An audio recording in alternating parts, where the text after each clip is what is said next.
Good morning slash afternoon slash evening, everyone. Today, I want to talk about something that sounds simple but can change your life: consistency, and more importantly, how to force yourself to be consistent even when you don't feel like it.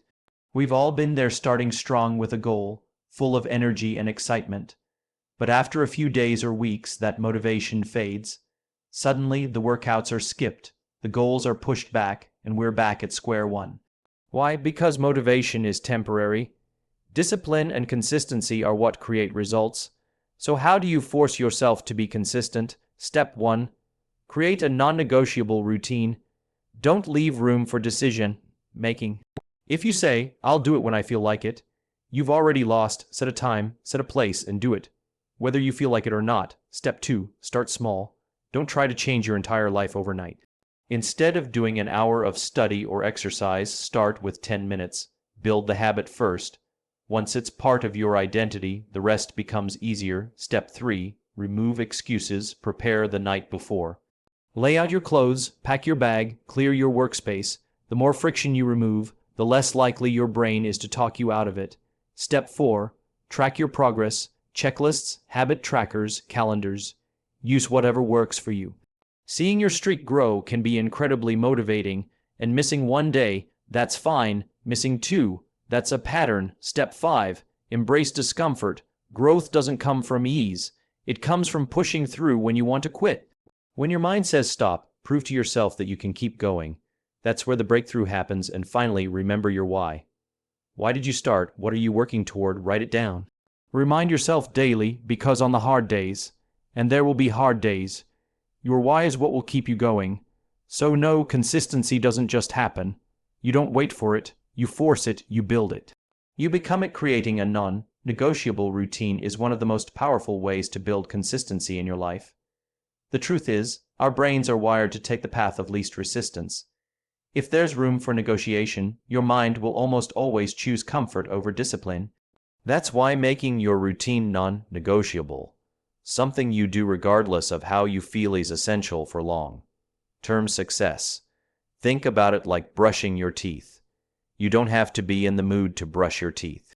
You don't wake up and ask yourself, "Do I feel like doing this today?" You just do it because it's a part of your daily routine. You've trained your mind to see it as necessary. That's exactly how you need to treat the habits that support your goals. Whether it's exercising, studying, working on a project, or reading, it has to become a part of your day that isn't up for debate. When something becomes non-negotiable, it moves from being a choice to a standard. And standards shape your life. You start by setting a specific time and place. For example, you might decide that every morning at 7 a.m. you'll go for a run. That time and that activity become locked into your day like an appointment. You don't question it, you don't shift it around, and you don't skip it just because you're tired or busy. You treat it with the same level of importance you would a meeting with your boss or a doctor's appointment. The power in doing this is that it removes decision fatigue. You're not constantly trying to find time or summon motivation. The structure is already there. The more you stick to that routine, the easier it becomes to follow. Over time, your brain stops resisting because it understands that this is just what you do. Consistency becomes part of your identity, not something you chase, but something you live. Of course, life happens. There will be days when things come up unexpectedly. But if your routine is solid, you'll be more likely to find a way to make it work, even if you have to adjust the time or shorten the session.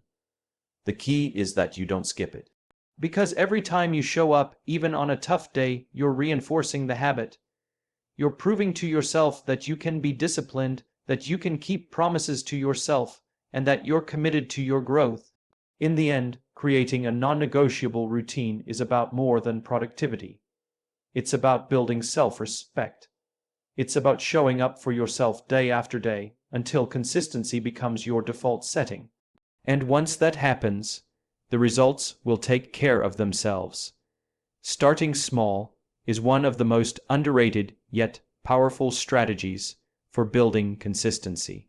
When we set out to change something in our lives, whether it's forming a new habit, chasing a goal, or improving a skill, We often feel the urge to go all in. We want fast results, so we aim big, 1 hour workouts, pages of study, complete lifestyle overhauls. But the problem with starting big is that it requires big motivation, and motivation, as we all know, doesn't always show up. That's why starting small works so well. It doesn't rely on motivation. It relies on simplicity and sustainability.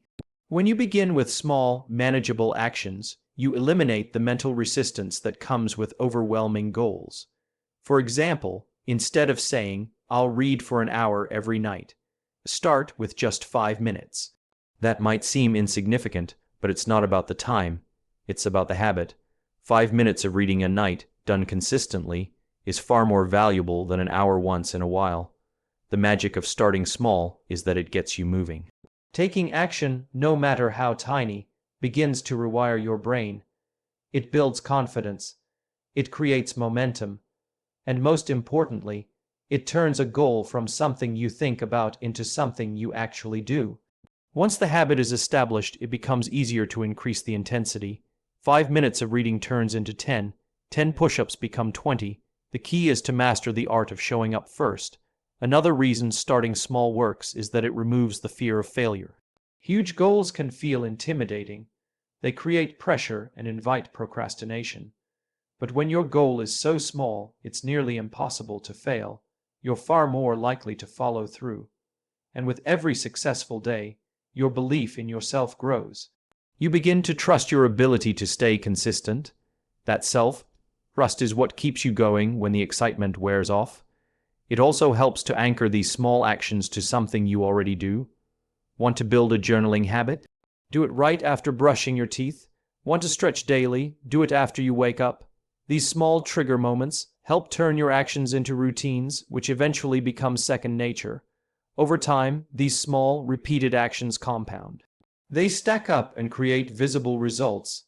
What once felt like a tiny step becomes part of a bigger journey. People often underestimate what they can achieve in a year because they focus too much on what they can't do in a week. Starting small flips that thinking. It's not about how fast you go, it's about not stopping. Consistency isn't about intensity. It's about building something sustainable, and that starts with one small step, done every day, no matter what. So forget perfection, forget huge leaps, just start small and keep going. That's how real change begins. Removing excuses is one of the most crucial steps in forcing yourself to be consistent. Excuses are the silent killers of progress. They sound reasonable in the moment. I'm tired. I don't have time. I'll do it tomorrow. But over time, they create a pattern of avoidance that becomes deeply ingrained. If you want to be consistent, you have to get rid of the loopholes your mind uses to escape responsibility. The first thing to understand is that most excuses are not about time or energy. They're about resistance. Your brain naturally resists effort and discomfort, so it creates stories to justify inaction. The best way to defeat this is not by trying to argue with the excuses, but by making them irrelevant. You do this by preparing ahead of time. Preparation is your defense against laziness. For example, if you want to work out in the morning, lay out your clothes and shoes the night before. Have your water bottle filled and ready. This removes the excuse of "I couldn't find my gear" or "I didn't feel ready." If you're trying to study or work on a project, keep your workspace organized, turn off distractions. Put your phone in another room. The fewer obstacles you have in your environment, the easier it is to start.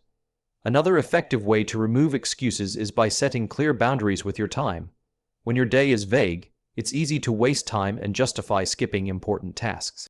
But when you block off time in your calendar for specific habits, like reading, writing, exercising, it becomes harder to back out. You're not waiting for free time to appear, you're making time. That sends a strong message to your mind: this matters. You also have to be honest with yourself. Catch the patterns in your excuses. Do you always say "I'll start tomorrow"? Do you use being too busy as a cover for poor planning? Once you recognize your go-to excuses, you can challenge them. Ask yourself, is this really true, or am I just trying to avoid being uncomfortable? That moment of self-awareness is often enough to break the cycle.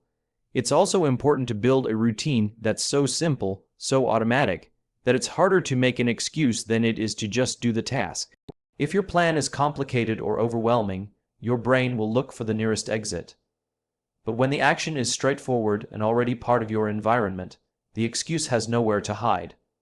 Ultimately, removing excuses is about taking responsibility for your actions. It's about being the kind of person who follows through, even when it's inconvenient. Excuses are easy, but they cost you progress. Discipline is hard, but it gives you freedom. So set yourself up for success.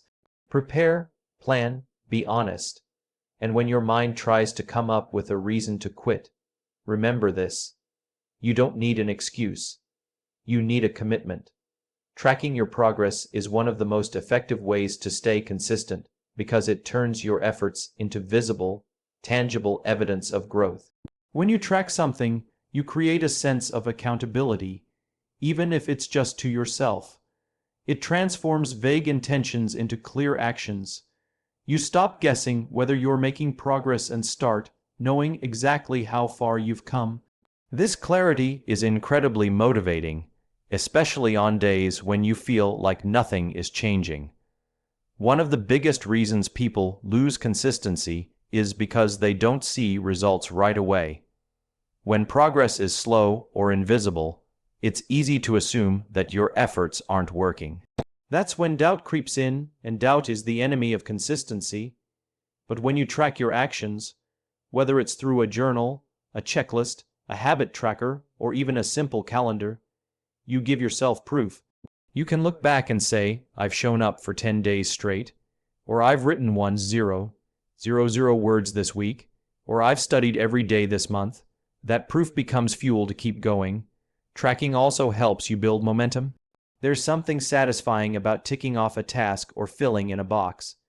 It creates a mini reward, a small psychological win that reinforces the behavior. As those wins stack up, you start to build a streak. And once you've built a streak, you naturally want to protect it. You don't want to break the chain.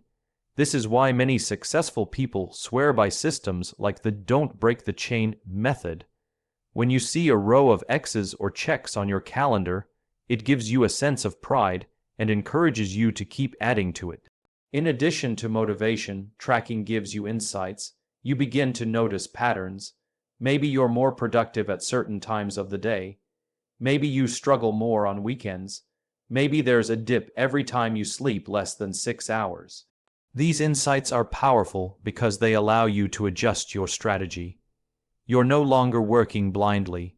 You're learning from your own behavior and making smarter decisions. It's important to keep your tracking method simple and consistent. Don't overcomplicate it.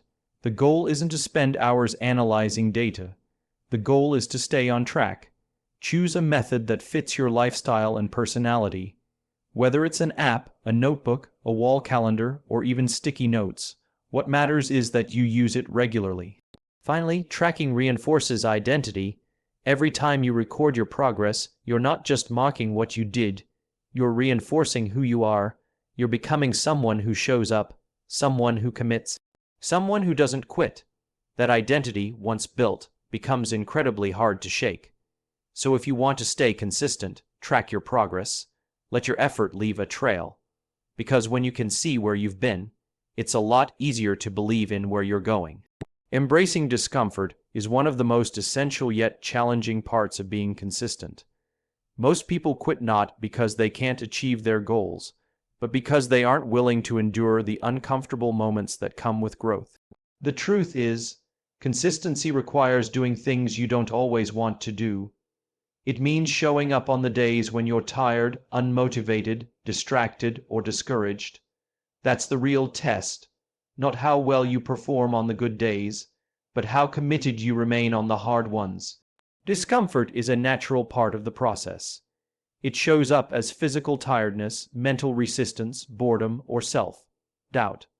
It whispers thoughts like "skip it just this once," or "you're not good enough." In those moments, your ability to keep going is what separates success from stagnation. If you only act when it's easy or exciting, you'll never build the momentum needed to make real progress. The people who reach their goals aren't superhuman. They've simply learned how to keep moving forward even when it's uncomfortable. The key is to stop viewing discomfort as something negative.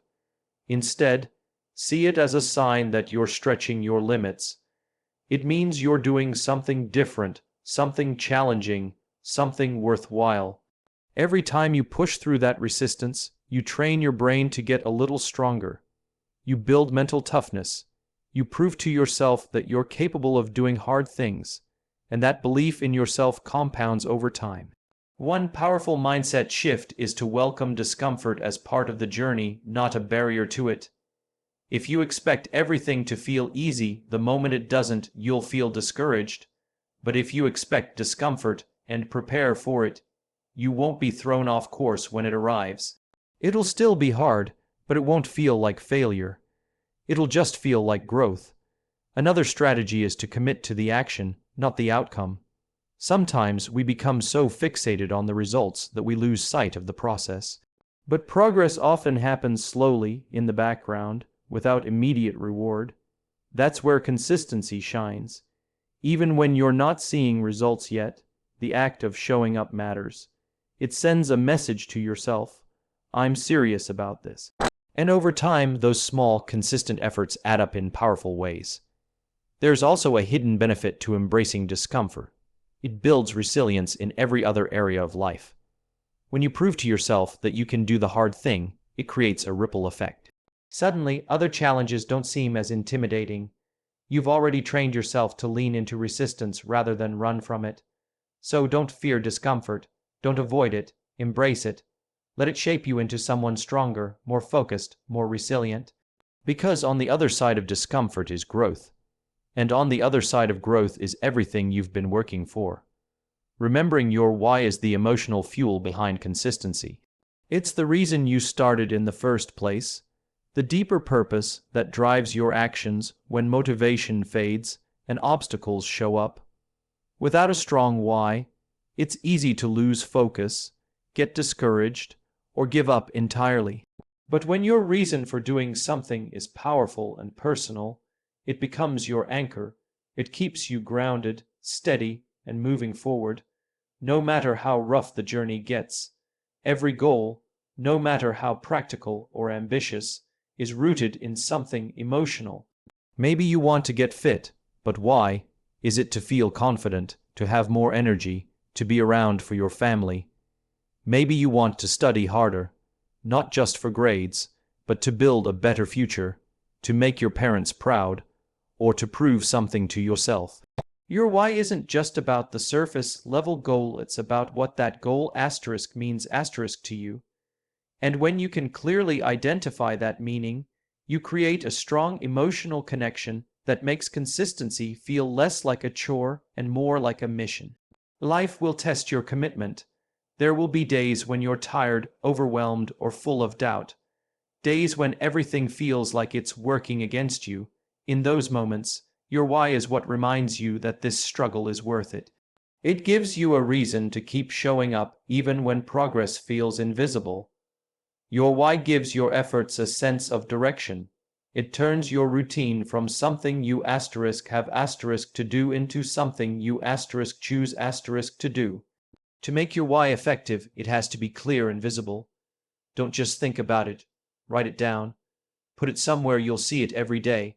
On your wall, in your planner, as a phone wallpaper.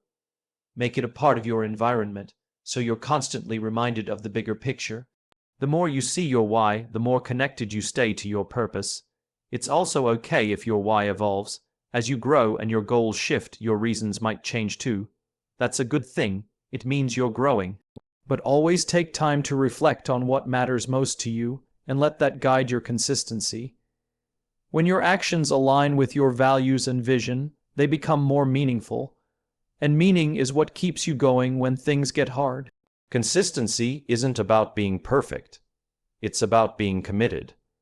And commitment comes from caring deeply about the reason behind what you do. So when the excitement wears off and the effort feels heavy, go back to your why.